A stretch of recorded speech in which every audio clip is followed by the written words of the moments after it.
There we go, and we'll get started. Thanks for joining me tonight. I'm Katie Novak. I do consulting work with startup grocery co-ops, primarily around outreach and fundraising. And I host a monthly networking and educational event called Conversations with Katie, which is what we're doing tonight. Tonight, our topic is the first 100 days of owner membership, activating those new owners with intention. This is a presentation I just gave at Up and Coming Conference, the most recent conference, and I've adapted it to fit our conversation here today, but we'll go ahead and get started. So what we want to do today is really give you some clear, actionable strategies on how you can optimize and fully engage your newest owners. Share some real world examples with you. Hopefully you can make some connections to some other cooperators and take away some practical resources. So let's talk about why the first 100 days of ownership matter so much. I like to start this conversation by sharing an example with you. I moved to Plano, Texas about 8 years ago. Soon after moving there, I stumbled upon an art center in my neighborhood. It's a lovely facility and they have membership options. So I became a member of the art center and I never got an email confirmation, never got an invitation to an event or a newsletter or anything from them. And they kind of fell off my radar.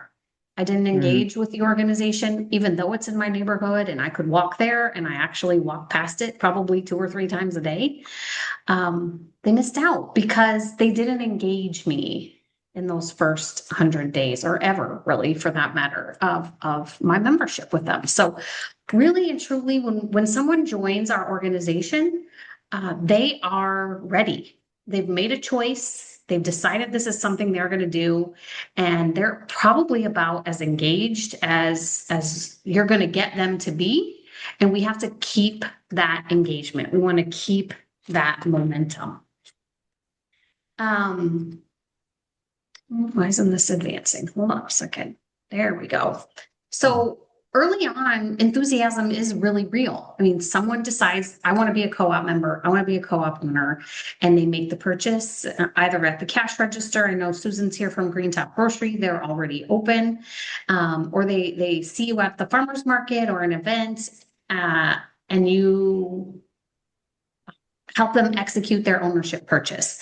They are excited, they are engaged, they have energy. They're curious, they want to know more.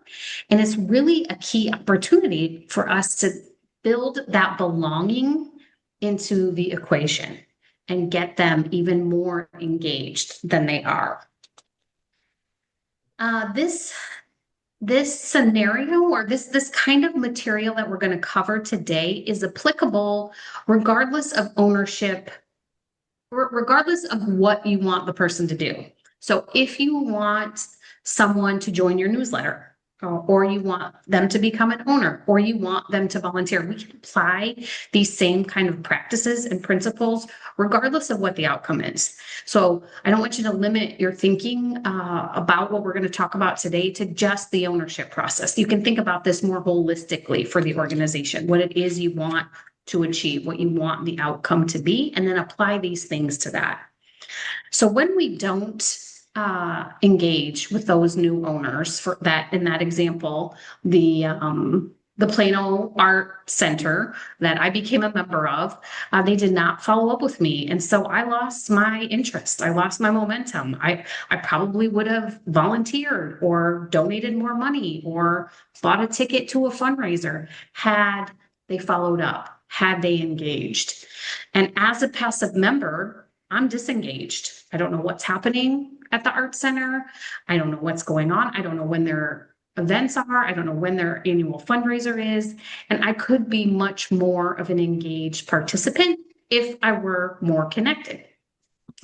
And it really and truly, it's a last opportunity for the Plano Arts Center and for, for all of our owners who we don't engage for long-term participation. It's really easy to do nothing. We all take the path of least resistance. And so as a new member of the Arts Center, I wasn't going to reach out to them. I wasn't going to go to the website and look at what was happening. I was waiting for them to come to me. And I think some of our owners, when they join us, they are doing the same thing. They have told us, hey, I'm interested in you. I want to join your organization. And now it's our turn to give them that information to help them feel connected and engaged. So onboarding. That is a huge piece of this puzzle of making sure someone feels connected and part of our organization. Onboarding in general is just basically the practice of making sure that new owners, new co-op members or owners feel connected and educated and understand their place in the organization and what their tangible next steps are. They feel very comfortable and very connected. It's how we welcome people. It's how we make people feel engaged and as part of our team. We want them to feel like they belong. They're one of us. And we want them to feel supported and we want that warm, kind of happy feeling for these folks when they join the organization. So that's really what we're talking about here when we're talking about onboarding. And when we think about onboarding, our goals really are just to welcome the individual. We want them to feel like someone saw them. I joined. I still to this day don't know if anyone at the Plano Arts Center knows I joined.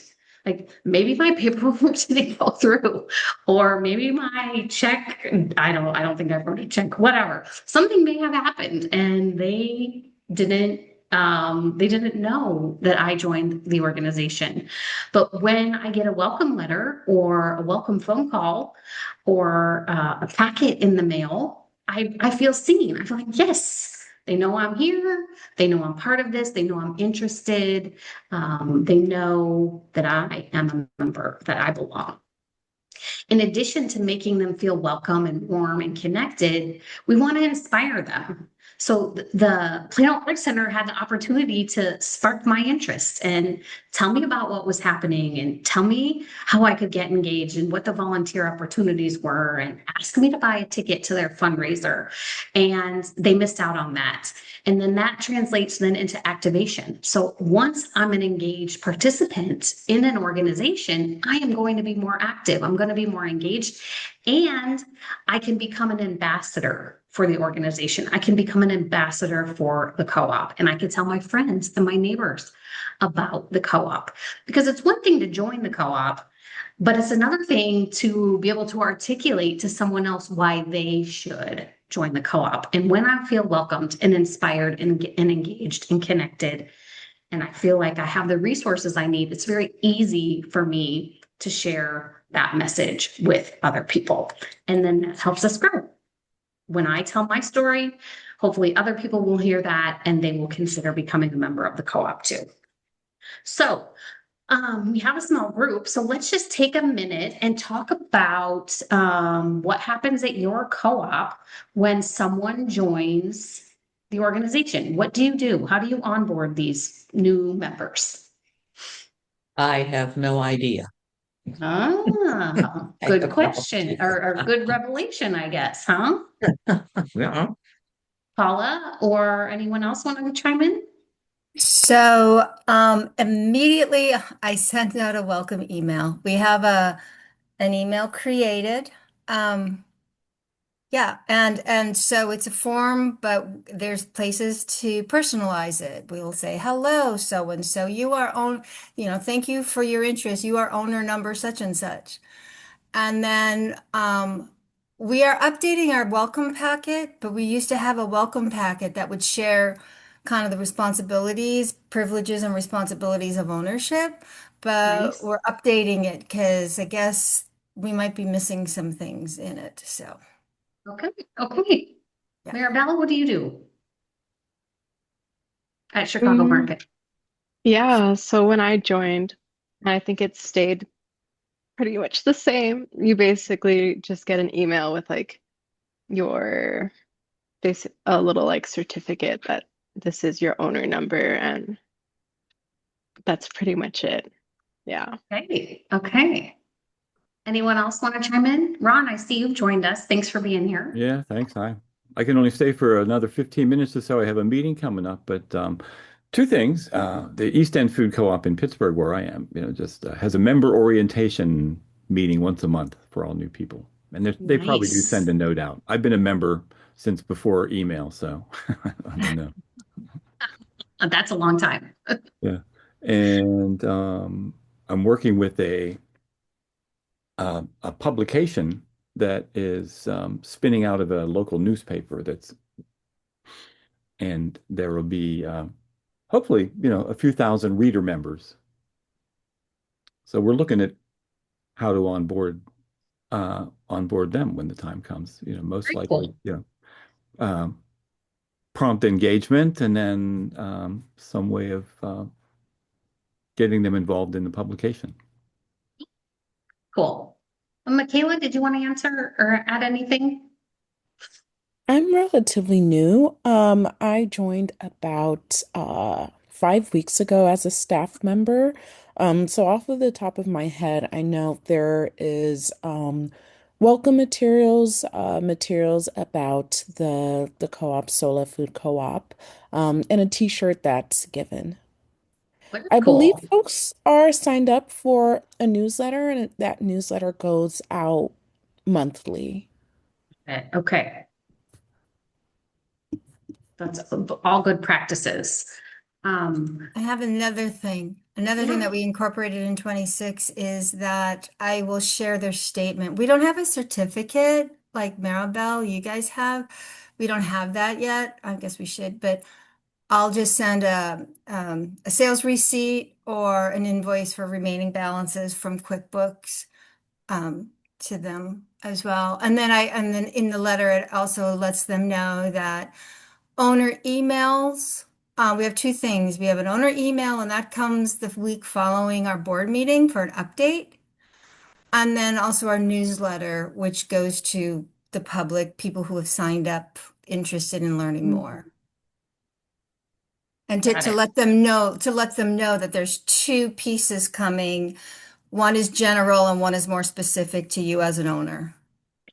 Got it. Okay. I like that.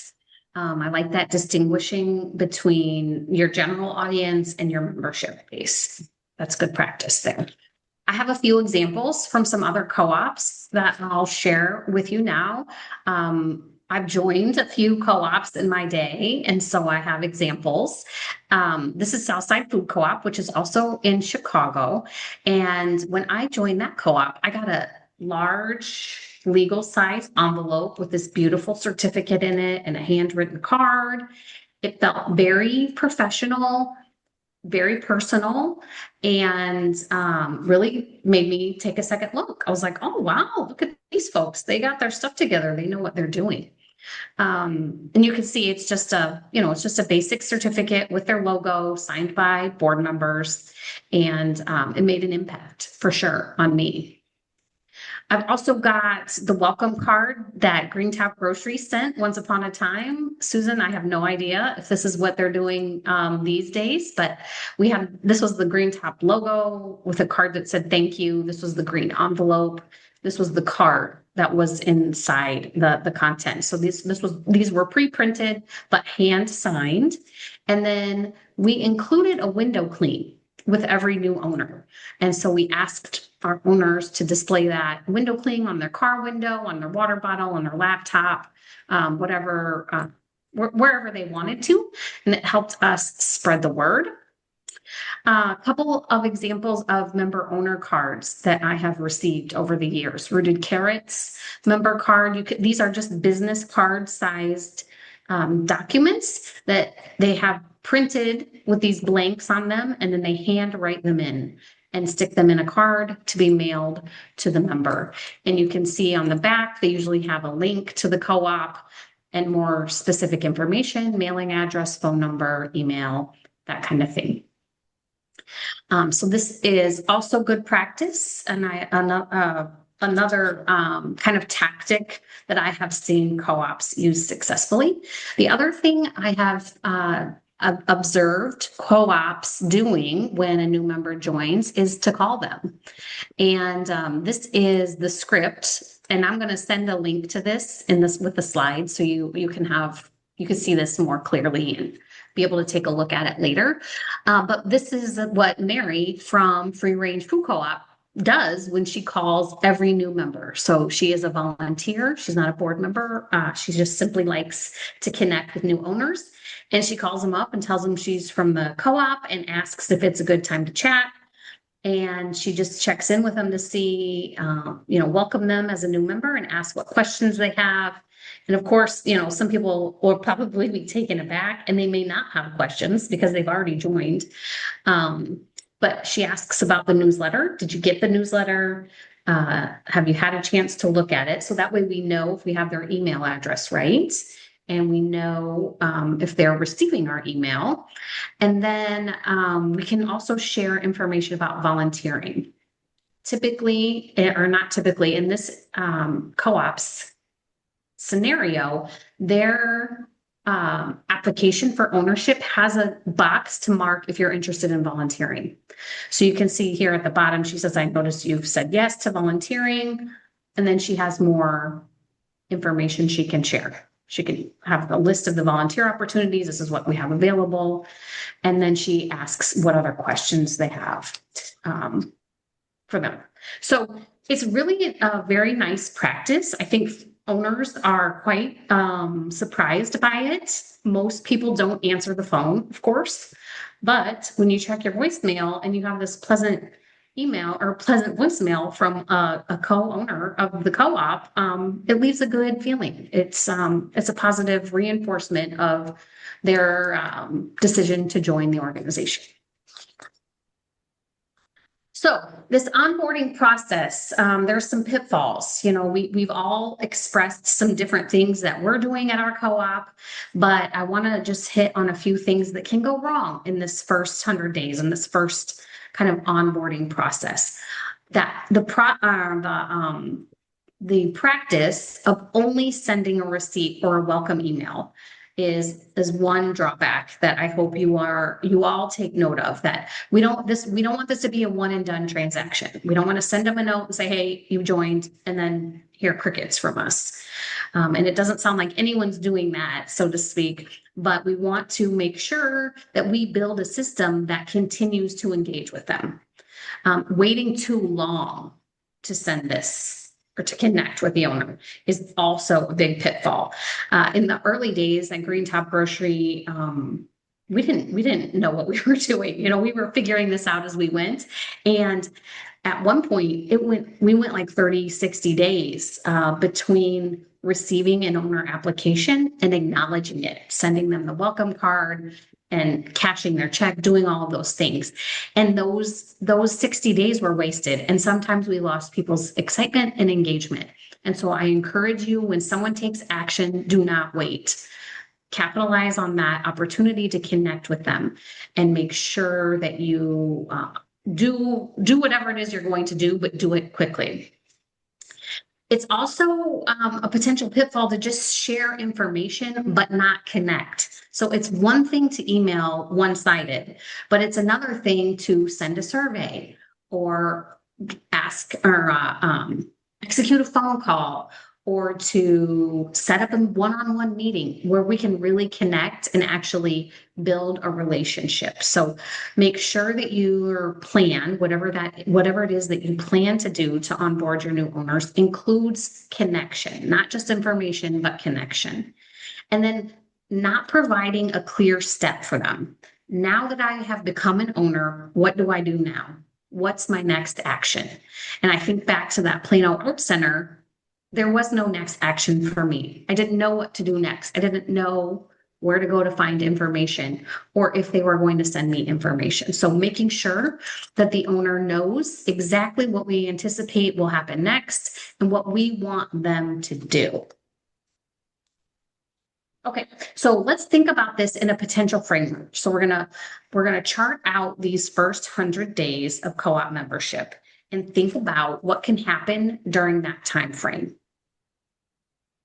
And I encourage you to think about this in a 3-phase approach. So that initial 14 days after someone joins your organization, that's your first phase.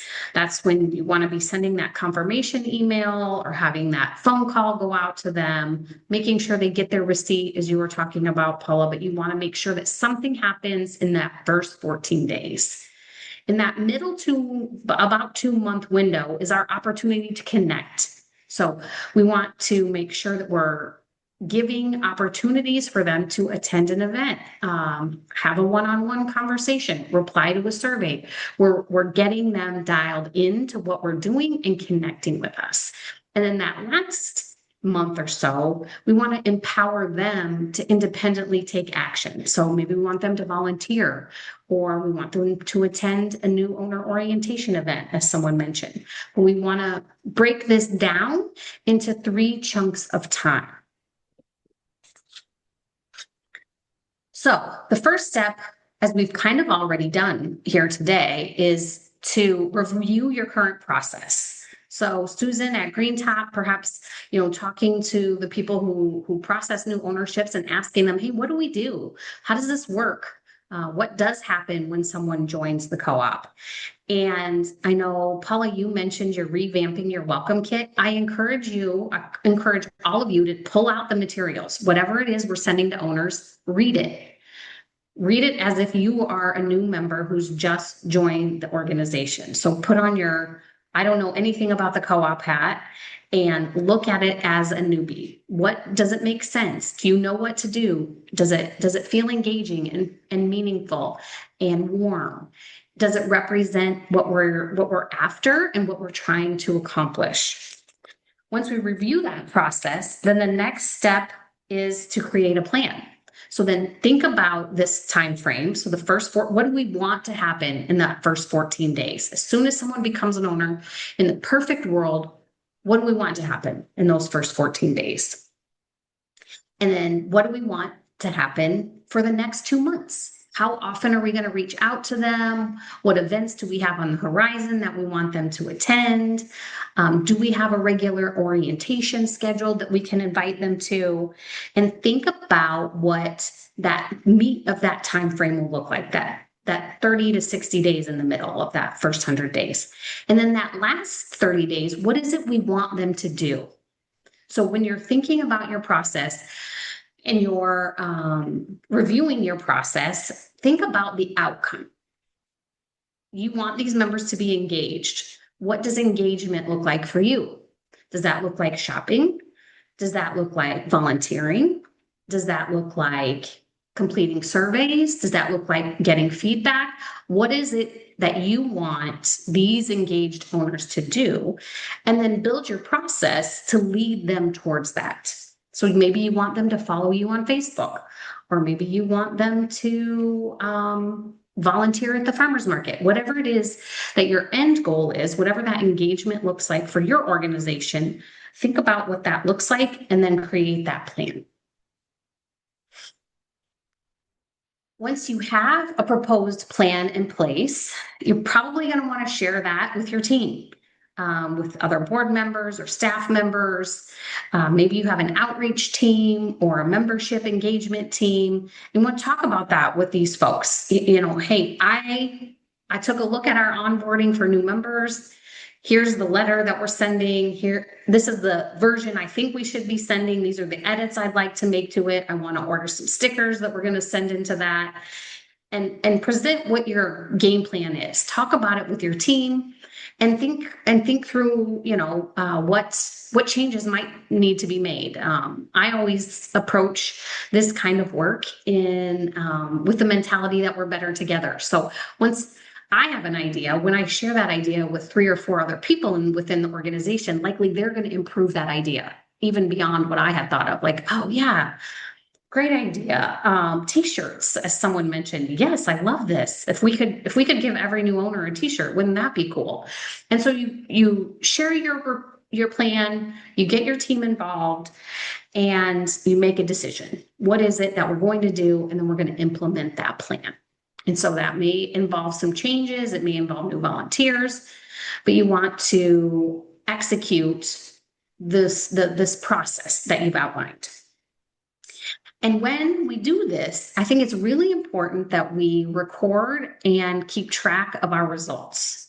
So as I talked about earlier, when we know what the outcome is that we want, so if we want new owners to volunteer, let's say, think about the metrics that we can record or that we can keep track of to see if we're being effective. So of let's say we start, what's today, May? Let's start this June 1st. Let's just say in a perfect world, we can pull all this together in the next week. We're going to start measuring on June 1st, how many new owners volunteer in the store or how many new owners volunteer at the farmers market. And we're going to look at how many volunteer hours we have. Perhaps we can measure that. We can measure how many people are opening our volunteer email.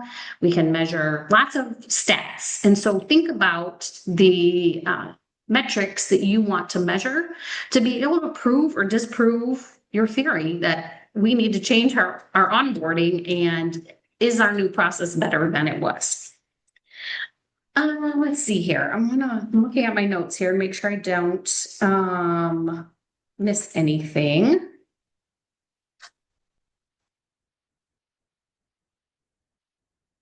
So there are some tools we can use to implement this plan. So likely most of us are using some kind of email system. I use Constant Contact. I know some co-ops use MailChimp or other kind of email platforms. All of those platforms have automations that can make this very simple for you. And so I looked at Constant Contact right before we started our session today, and they have automations that, as soon as someone is entered into Constant Contact as a new owner, so that, there's a trigger in the system. And so that becoming a new owner is the trigger. I can tell that system, one day later, send an email, send this email. And I've already written it and I have the content done and I know exactly what it's going to say. It's going to be personalized to them. And then 7 days later, I'm going to send them this email and I know exactly what's in it. And you can chart it out. You can chart out the first 100 days very easily via email. Now that is one-way communication, but it is consistent, regular, and automated. So we have so much to do as cooperators. We have a lot on our plates that automating anything feels heavenly. So I encourage you to look at your system, see what kind of automations you can use to help make this process a little more simple, yet still effective. Okay, so let's look at a sample timeline real quick here. I'm gonna check the time here. Oh, 5:30, good. We're still looking good. So let's just look at a sample timeline. On day one, or as soon as the person becomes an owner, they get a welcome email. I think a lot of you mentioned something like that. It should be personalized to them. It should say, "Dear Katie." It shouldn't say, "Dear new co-op owner." It should say, links to our website, what it is we want them to do next. Do we want them to like our Facebook page? Do we want them to go to our website? What is it that we want them to do? But we send that email. And then 7 days later, we send another email. Hey, we're so glad you joined the co-op. There's a video called What's Not to Love About Food Co-ops, and I'll link to it in the email when I send it. When I send the recap out after this session, I will include a link to that video. It's a 2-minute cartoon animated video that tells a great story about why food co-ops are awesome. And that would be a great reinforcement to send to this new owner. So they understand, oh, hey, this is exactly why I joined. Look at this cute video. And we can ask them in that email, hey, send this email to your friends. Tell them why you joined the co-op. At day 21, we send them an email with a testimonial that says, hey, this is why so and so joined the co-op. And I'd be like, oh, that's a cool reason to join the co-op. Yeah, I joined because of this, but that's also cool. Something new I didn't know about the organization. At about the 1 month mark, we send them to an event. And we can make that very simple by automating all of these emails. And so in this invitation email, we send a link to our event calendar that's on our website and that says, hey, here's everything that's going on. We'd love to see you at an upcoming co-op event, blah, blah, blah. At the 2 month mark, we have that event. We hope they come, they engage, they are excited. Maybe they bring a friend. And a few weeks later, we send them an invitation to volunteer. So we're having a volunteer orientation. We'd love for you to attend. As a new member, you're very valuable to us and we want your participation. And then at the end of that time frame, towards the 90-day or 100-day mark, we send them a survey and ask them, hey, how's this onboarding process gone? Do you feel welcome? Do you feel engaged? Have you participated? Or maybe it's a survey non-related to the process. Maybe it's a survey about what kind of products they want to see in the store or how they heard about us. But we ask them to engage with us and to give us some more information. So that's just a sample of what a timeline can look like for this onboarding process for this first 100 days when someone joins the co-op. Okay, looking at my notes again here, just to make sure we didn't miss anything. And I think that's it. Yeah, I think we got through everything. I feel like I vomited a lot of words, so I'll be quiet right now and stop sharing. And I'd love to hear your feedback, your questions, your thoughts. A question about, okay, we have closing in on 3,000 members. Obviously, not all of them are going to want to volunteer, but we don't have, I'm not sure we have a lot of volunteer opportunities. I mean, we, stock the shelves but you maybe give some ideas of what else is a reasonable thing to ask of an owner to do. Sure. And Susan is with Green Top. Green Top is an open store. Oh, it looks like we might have someone else who has joined us, Michael Pardon. Michael, glad to have you here. Susan's with an open store. So ideas for things at an open store. I think for sure you're stocking the shelves, tasks are awesome. That's easy to do. Joining the board. We always need more board members and folks who are engaged with the co-op, in some other capacity are more likely to consider board roles. Things that happen in the teaching kitchen, just because I know Green Top, I think that's a way to use volunteers. There you go. Your owner appreciation days. I think probably there's some activities surrounding owner appreciation days that volunteers could be useful for. And right now it's board members pretty much. Yeah, but others could help as well. And that could alleviate some of the work that the board is doing. Yeah. Because I know you're probably busy otherwise. Okay, thanks. Yeah. Yep. Other thoughts, questions? Yeah, Maribel. Yeah, I have a question. So like right now, our co-op has been a little bit more quiet just because of the phase that we're in and like the challenges that have to like be overcome before we can get to like the building phase and all that. Right. So there's been definitely a big amount of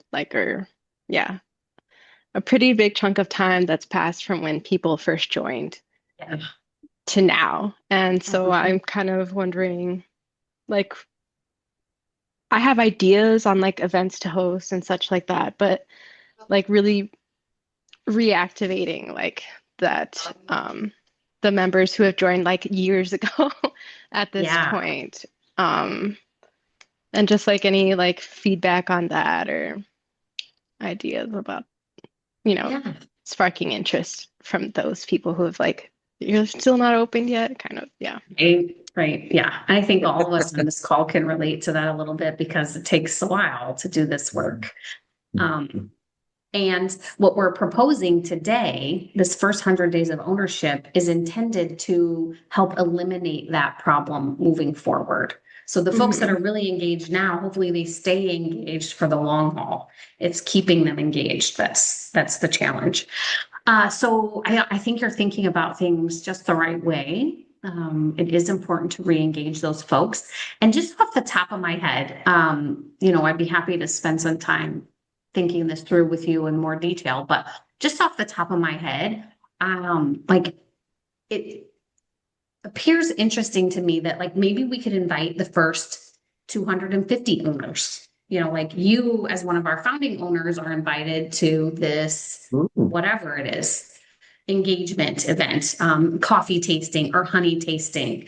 And then we give them, a quick presentation. We do this fun honey tasting or whatever it is. And we give a quick presentation about the co-op and we try to re-engage with them. So maybe we have volunteer signups on the table that they can sign up for, or maybe we ask them to scan a QR code and follow us on Facebook, but we do something to try to re-engage with them and breaking down those groups of owners into categories, I think could be kind of cool. Like, hey, we care about you, all of our owners who joined, over the last 10 years, the people who joined the first 2 years, we're going to talk with first, and then we're going to talk with these people and these people. So that's just kind of something off the top of my head.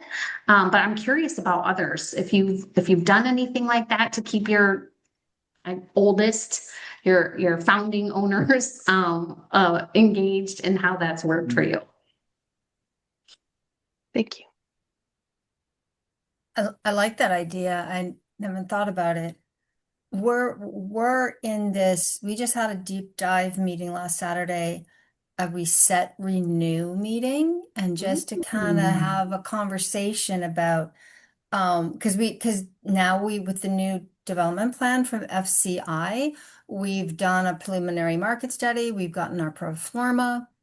And so we're pushing that messaging out, and we're going to have 2 meetings in June and July with our owners to have a conversation about a couple of different business ideas. Katie, you're probably familiar with the farm stop being a new thing. Yes.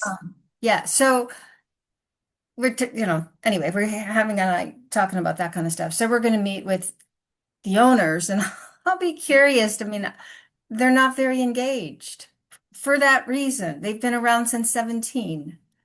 Yeah. So I'll be curious as to even how many owners. I mean, we had like 50 owners at our annual meeting in February. But I kind of like that idea, like, oh, you were the first, 200 owners, and then have something personal about that. Like maybe break that out. Have the first 250, like we have 604 owners, maybe the first 300 and then the second 300 meet in July. And Yep. I like that idea. Yeah. Yeah. And I always like to include something as a draw. Yeah.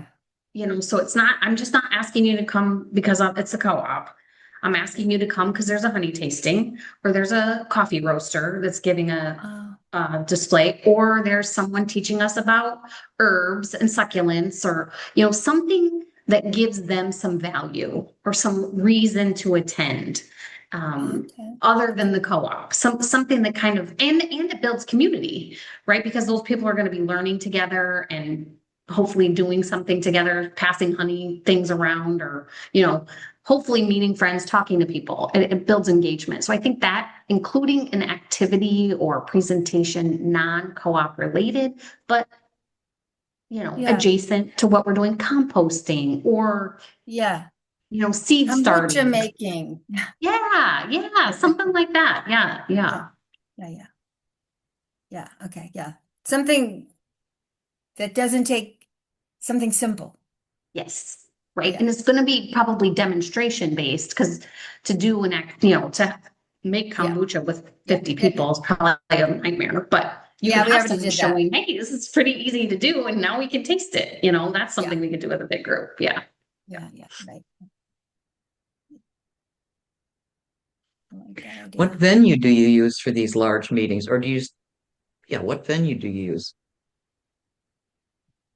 Paula, where have you had your meetings?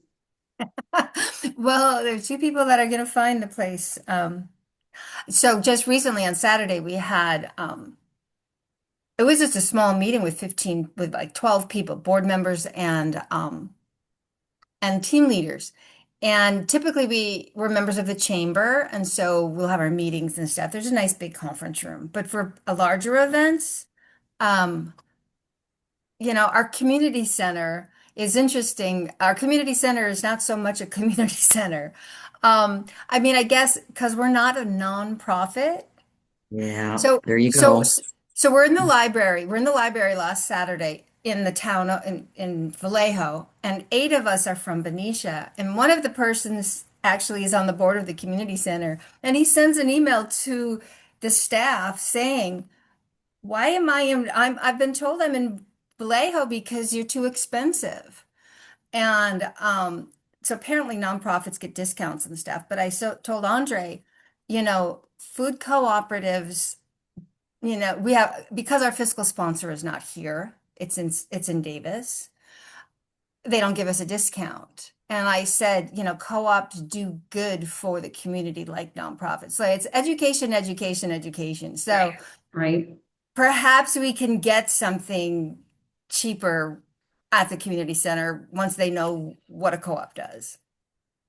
Yeah. So it's difficult finding an affordable place, and then you have to get insurance and things. Yeah. So. Yeah. Community centers, libraries, banks. Some banks have community rooms. There's one in Normal, Susan, that does. It's the bank next to the library in Normal. I don't know the name of it off the top of my head, but they have a community room that is free to anyone. It's nice. I don't know that it can hold 50 people, but I bet you it could hold 30 people. Parks are another option. If you can rent the pavilion at a park and you luck out and get decent weather, that can be a viable option. And those are usually pretty affordable. But the location can be a struggle for sure. For sure. You can also partner, if you can partner with the coffee shop, maybe you do this after hours. Maybe it's the 7 p.m. Maybe they close at 7 and you do this at 7:30, 7:30 to 8:30 p.m., something like that. So there are some creative ways. Farms are a good one. If you can get a farmer that can have you come out and set up some chairs in their barn, or put a tent in the yard, that's an idea. Farm tours are also awesome for owners. In terms of engagement, that could be something cool, like to re-engage folks. Yeah, we have our fundraiser. We're looking at doing a farm tour at the Funk Farm where we have the event. But I like that idea because I think they would welcome us back for other events, possibly not as expensively, but it's a chunk of money to rent the place. But if we don't, I don't know. I'll shut up now. There's options. There might be options to pursue. Sure. Other thoughts or questions?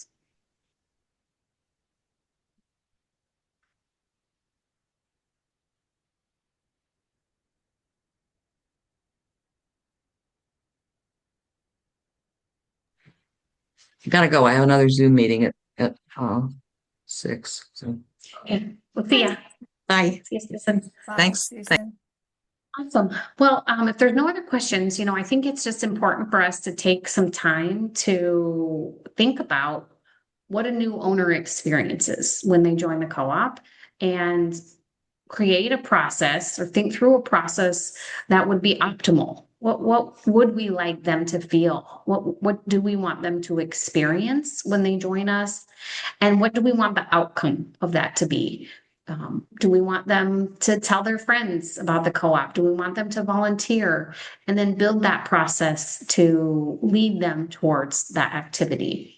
And so I'll send the slides that I shared today. There'll be links like to that script included there. And there was another link I was going to send. What was that other link? The video, the cartoon video? Oh, yeah, the video. That's right. Yep. I'll send the video. Yes. I Yeah. love that video. And I think building that into the process is a real simple way. And people will watch a 2-minute video. And Yeah. I have sorry. another thought, and that is to perhaps have a couple of people. I remember when I was by Davis or something, the title on the signature email was, an ownership, I don't know, liaison or something like that. And I'm like, oh, that's what we need. Like 2 people who can share the Yeah. load. And those are the Yeah. people that make sure that they're all welcome, make sure that the T's are crossed and the I's are dotted so that the board's not doing all this. Absolutely. I love that idea. Yeah. And that makes the person receiving the email feel really valued. Like, oh, hey, they have someone dedicated to just Yeah. making sure that I feel good about this and that I know what's happening. I like that. Yeah. Yeah.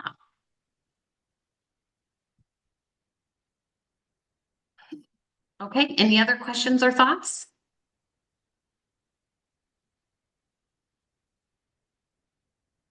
Okay. Well, thank you guys for joining me.